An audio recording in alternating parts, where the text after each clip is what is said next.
Welcome to the Health Made Easy podcast. Health advice so easy, you'll feel more confident about your body, health, and life. And now, your host, Dr. Connie Jean.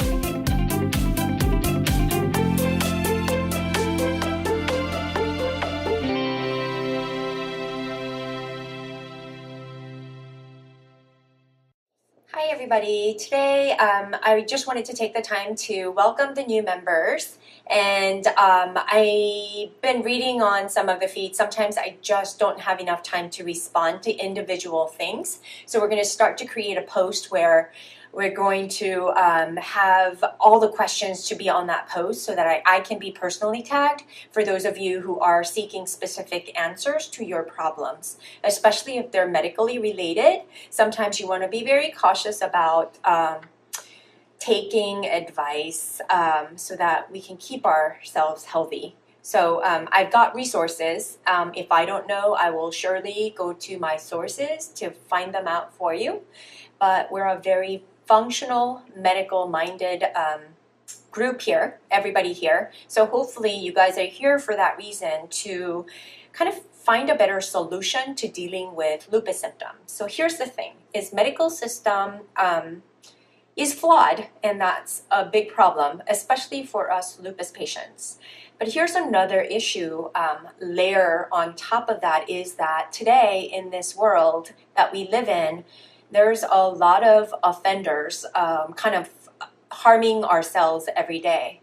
And so the incidence of lupus patients or autoimmune patients is increasing. It's skyrocketing. And there's still those of you who's yet to be diagnosed. While all the systems are failing, you've got all these symptoms manifesting, still the doctors don't know because they're in this box of a protocol. So when you're in a box, school of thought, I know this because I went to medical school with a lot of medical school students in my day, and we're taught to think in a box, and everything within is that scope of practice. And so it really, while they are a smart crowd of medical students, they don't have a lot of leeway to think outside the box, right? So they've got medical protocols, and there are certain labs to be tested, and sometimes the research is a little murky. So depending on what kind of medicine you practice, it's hard to really nail down exactly what the cause is, especially when it comes to lupus. So here's my perspective. 19 years, as you guys know, I've been living with lupus, but also I've been studying the nuances and the laboratories, and then I've juxtaposed other disciplines. And I've asked a lot of questions, I've read a lot of books, I've gone through lots of trainings to understand. At the end of the day, it's a mystery. So there's a lot of pooling of different dysfunctions that overlap one another to create so many different dysfunctions. While we all sit here in this group with the diagnosis of lupus, we all know many of you have other conditions that are often overlapped, right? So some of you have Hashimoto's, some of you have MS, most of you have fibromyalgia, and even though you may not be diagnosed with fibromyalgia, we fit the bill because we've got all those trigger points to say we have fibromyalgia. And so it's just one of those things. After a while, you know that the ICD-9 codes, these are the diagnostic codes, so that the medical system can treat you within the bounds of the third-party payers, which is your insurance company. So it's no longer the doctors are heading your plan of care, and it's not that they want to forego the Hippocratic oath that they've kind of bought into in medical school. Oftentimes they get jaded and they get tired, and a lot of them are my colleagues and they're my loving friends, but they're beat down, they're tired, and they have to constantly be at the mercy of bureaucratic system. So it's really not the doctor's fault. I have compassion for them. They try to do well. They do what they do. They triage people to their best ability. And their toolbox is the medication. Now, that in itself is flawed. However, I do believe there is a place for the medical sciences. Those are the acute scenarios where we do have, like you guys know, I've been diagnosed with diverticulitis a few weeks ago. I had to be hospitalized. Had it not been for the medical system, it would have been an awful thing. But again, coming back to the antibiotic prescription, there were multiple disciplines of doctors involved there in my care. They overprescribed antibiotics. Had I not had trainings in such matters to look into that, to look out for myself, I would have probably been over prescribed, and that was okay, but that's not okay. That wouldn't have been okay because of the effects that it had. So I think it's a healthy balance for you to be asking questions all the time. Whatever the doctor says is not the Bible, and it's not so black and white. They are human beings too. They make mistakes, and their moms and their sisters, their daughters and fathers, the same as we are. But I think it's hard for them to treat patients like lupus patients because we have so many different layers of symptoms that, we need everybody under the sun of the umbrella of medicine, from cardiology to pulmonology to infectious disease to OB-GYNs to rheumatology and, internal medicine, immunology, you name it, nephrology. But the thing is, to have perspective in medicine and knowing their limits is key so that you can be empowered to then know what your role is. So if you're on a host of these medications, please know that it's in your right to have a dialogue with your doctor. Have an intelligent dialogue with your doctor to ask questions about what dosaging, one, and two, if that protocol needs to be adjusted constantly. And then three, to see if that's the best option for you. I've had to always fight to get off prednisone. That was the only medication that they wanted to put me on for a long time.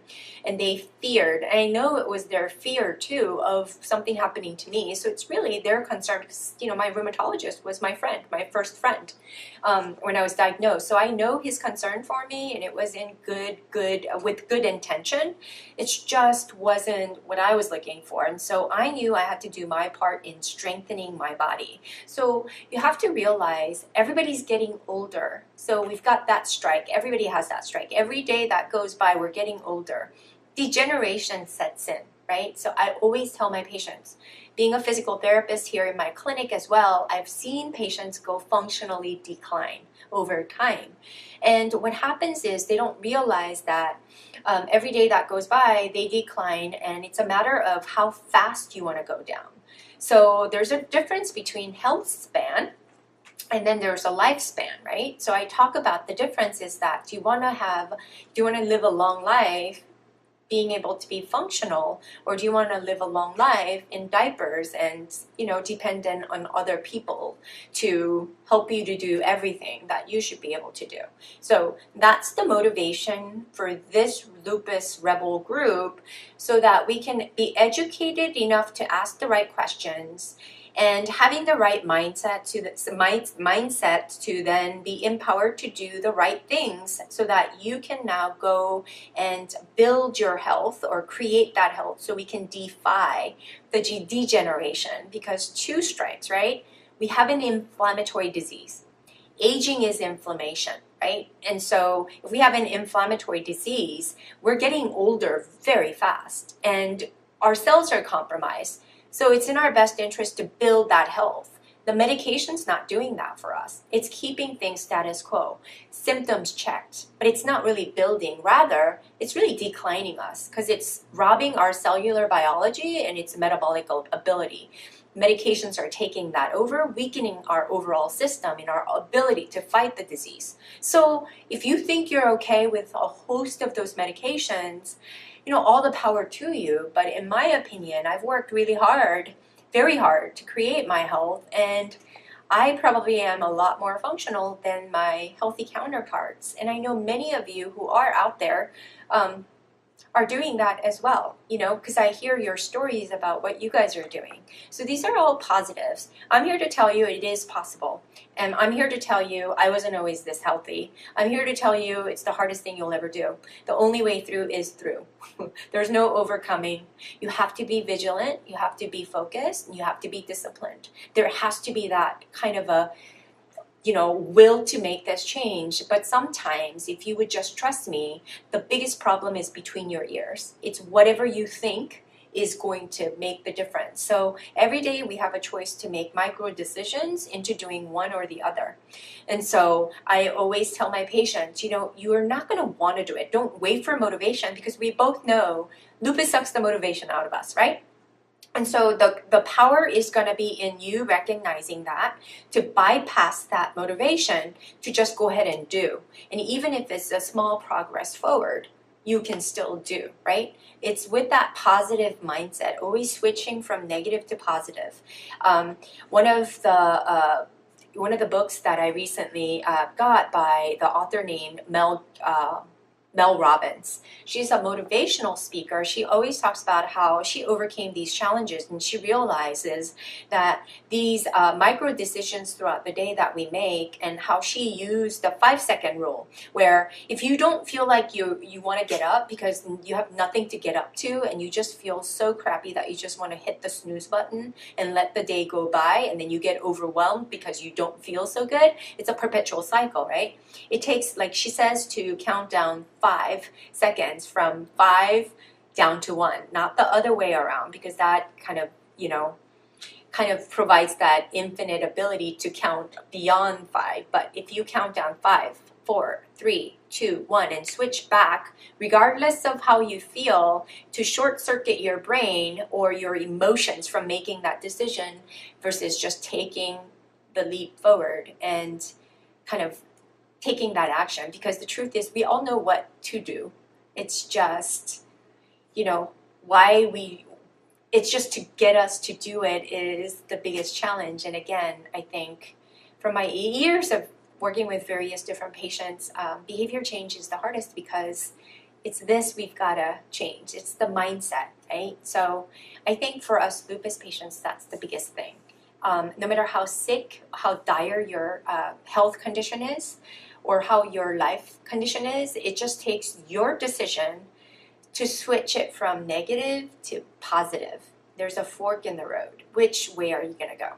So I hope you take the positive route with us and continue to build this way. And again, I will be sharing a lot more and try to do a lot more organized discussions around what you need. So until next time, I hope this serves you well. Have a great weekend. Thanks for listening to the Health Made Easy podcast. www.drconniejean.com